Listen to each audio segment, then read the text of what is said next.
Il est important d'avoir des logements sociaux dans une commune telle que la nôtre, d'abord pour diversifier le logement, de répondre à une demande, puisque nous avons beaucoup de gens qui cherchent des logements avec des loyers modérés, donc ça répond à cette demande. Lorsque l'on crée des logements sociaux, forcément, il y a une arrivée de jeunes couples avec des enfants, donc ça peut augmenter les effectifs sur les écoles, ça donne de la vie à la ville et ça rend énormément service au commerce local. On est une commune qui, comme beaucoup de communes littorales en Bretagne, attire beaucoup de personnes plutôt jeunes retraités ou futurs retraités. Et donc on a besoin de construire de logements aussi pour permettre à des jeunes ménages de rester sur la commune avec des prix de foncier intéressants et abordables. Et d'où l'importance pour nous de travailler avec du bailleur privé, mais aussi avec du bailleur social comme Habitat 29. Même si nous n'avons pas, nous, comme petite commune rurale, une obligation de construction des logements sociaux, nous en avons déjà quelques-uns. On veut aussi, à travers ça, participer à l'accueil des familles les plus modestes. On veut aussi avoir une possibilité d'attirer des jeunes ménages qui n'ont pas encore les moyens de construire. On veut aussi offrir une possibilité pour nos personnes âgées qui sont plutôt à l'extérieur du bourg, en campagne, de venir au bourg, à proximité immédiate du commerce. C'est donc une vraie question d'équilibre à plusieurs titres. C'est important de construire des logements, déjà, tout court. Nous avons dans notre programmation annuelle à peu près 100 logements à construire tous les ans pour pouvoir maintenir la population et l'augmenter quelque peu. Et parmi ces 100 logements par an, eh ben, il faut une mixité d'offres. Et il faut du logement social, parce que ça répond à des besoins qui sont divers pour les personnes âgées avec des revenus faibles qui ont besoin d'un logement, parfois proche du centre-ville, pour les familles monoparentales, pour les familles qui démarrent et qui ont besoin de s'installer, pour des jeunes. Voilà, il faut une offre diverse. Donc on s'efforce, nous, dans la construction de logements, évidemment, de faire de la construction de logements sociaux. On cherche aujourd'hui une autre qualité architecturale, une autre intégration dans le tissu. Auparavant, on avait plutôt tendance à faire des quartiers 100% logements sociaux, même si ça restait des petites unités dans une commune rurale comme la mienne. Aujourd'hui, on va chercher de la mixité. Par exemple, sur ma commune, notamment avec Habitat 29, on a réfléchi sur une emprise de près de 2 hectares pour y construire un nouveau quartier d'une quarantaine de logements. Et dans cette quarantaine de logements, on cherche de la diversité. À la fois du lot libre, du petit collectif et à la fois du terrain complètement privé où chacun construit sa maison et de l'autre côté du bâti social, logement social. Et donc dans ce cadre-là, on fait appel à Habitat 29. Avant de parler construction, moi ce que j'attends d'abord d'un bailleur social, c'est qu'il y ait une réelle complicité entre le bailleur social et la mairie. Ensuite une confiance et en fait ensuite qu'on puisse discuter de ce que l'on attend. Autrefois, les bailleurs sociaux nous proposaient des projets tout montés, etc. On disait oui, on disait non, on n'avait pas beaucoup de pouvoir d'intervention. Aujourd'hui, avec les bailleurs sociaux, on peut se mettre autour d'une table, dire voilà, on a envie de telle chose. Nous, ici, on a un petit souci sur notre commune, c'est qu'on est impacté par les bâtiments de France. Donc il faut tenir compte de tous ces critères.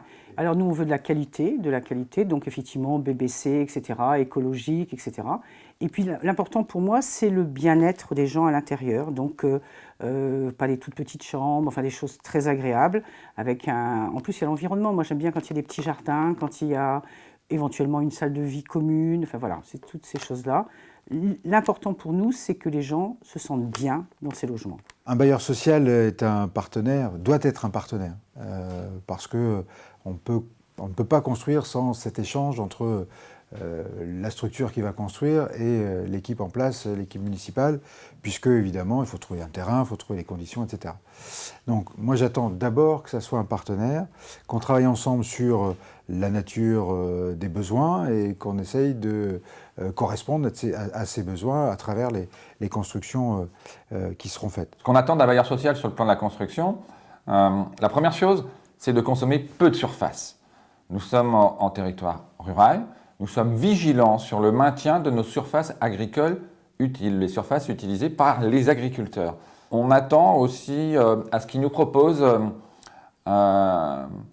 des formes urbaines, un peu innovantes, qui proposent d'autres solutions d'aménagement que ce que l'on observe aujourd'hui dans les lotissements classiques avec une parcelle de 500 mètres carrés ou un peu plus ou un peu moins et la maison au milieu. Nous sommes à proximité de Quimper, à 10 minutes de Quimper, à 5 minutes d'Ergué-Gabéric et 5 minutes de Briec. Donc il y a un vrai potentiel de possibilités de location. Maintenant, à eux de proposer ces formes architecturales. En tout cas, on est ouvert à des propositions innovantes qu'on n'a pas l'habitude de voir. On leur dit nos souhaits et ils travaillent à partir de ce que l'on souhaite. Donc ça, c'est plutôt agréable. Et on peut revenir sur le projet, donc on peut en discuter. Et ils sont vraiment aidants et porteurs de nos idées, en fait. Ça fait 8 ans que je suis à la mairie. Je n'ai jamais vu un logement vide. Les gens font la queue pour y venir. Donc, en termes d'attractivité, de positionnement géographique, d'espace, ça correspond parce que visiblement, il y a du monde. En termes d'implication d'Habitat 29, les revendications qui peuvent être, ou les demandes qui peuvent être faites par les locataires, ils y répondent. Par exemple, sur l'un des groupes, ils ont refait toute l'isolation du logement. L'avantage, c'est qu'en même temps, ils ont revu l'aspect extérieur des logements. Ça a donné un petit coup de jeunesse à l'ensemble des logements et encore plus d'attractivité. Alors c'est vrai qu'avec Habitat 29, on a un partenaire qui est à l'écoute et avec qui on travaille tout au long de l'année. Alors Habitat 29 à Landerneau, c'est quasiment la moitié des à peu près 1800-1900 logements sociaux qu'on a sur Landerneau. Donc avec eux, on travaille pratiquement tout le temps sur des projets en cours, sur des projets de rénovation, sur des projets futurs, de façon à ce qu'on puisse construire ensemble une réponse à la demande nécessaire. Aujourd'hui, la qualité des constructions que Habitat 29 réalise, donc l'opération qui a été réalisée par exemple en 2014 sur ma commune ou la nouvelle opération en cours actuellement en 2016, c'est du bâtiment de qualité complètement comparable à ce qu'on peut faire dans le bâti privé. Et beaucoup de mes concitoyens me disent même un peu sous le ton de l'étonnement, mais c'est bien finalement du logement social, alors que l'a priori pourrait laisser penser que le logement social c'est forcément de moins bonne qualité, moins agréable, moins attractif. Et force est de constater sur ma commune qu'on est très loin de ça, et dans la qualité à la fois architecturale et dans la qualité du bâti, et les locataires en sont particulièrement heureux.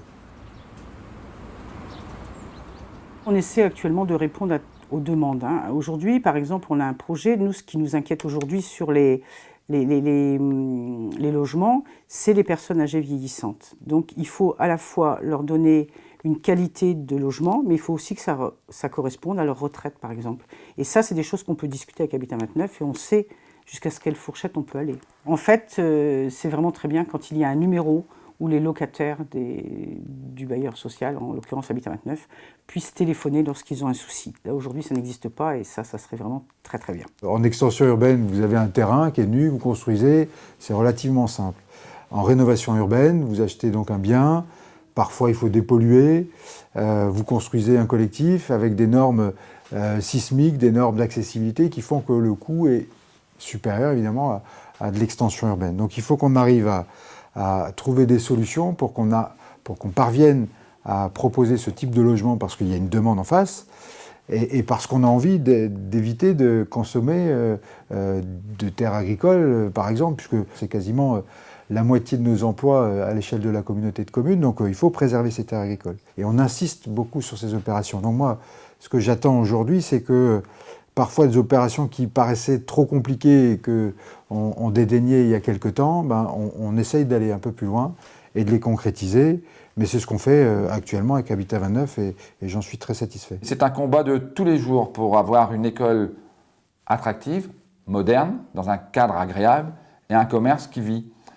Et les logements, c'est l'un des moyens d'attirer la population. C'est, je dirais, incontournable.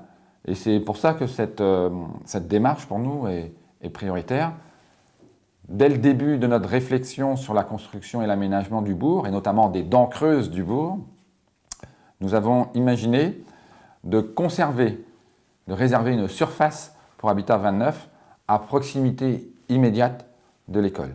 Aujourd'hui, pour moi, le grand enjeu des territoires dans ma commune, 4 000 habitants, ou dans la communauté d'agglomération que je préside, Quimperlé-Communauté, ça va être de revenir dans les centres-bourgs. En revenant mettre du logement, pas que du logement social, mais le parc social doit prendre sa part de cet effort, pour revenir aussi remettre du service, remettre du commerce, pour remettre nos centres-villes en dynamique positive. Je crois que c'est un vrai enjeu partagé et chacun doit y prendre sa part. Nous, les territoires, comme ma communauté d'agglomération, on va y mettre de l'argent à travers notre programme local de l'habitat. Mais c'est aussi un pari qu'on doit faire ensemble avec les offices. C'est plus compliqué, c'est parfois même plus cher de construire en centre-ville et en centre-bourg.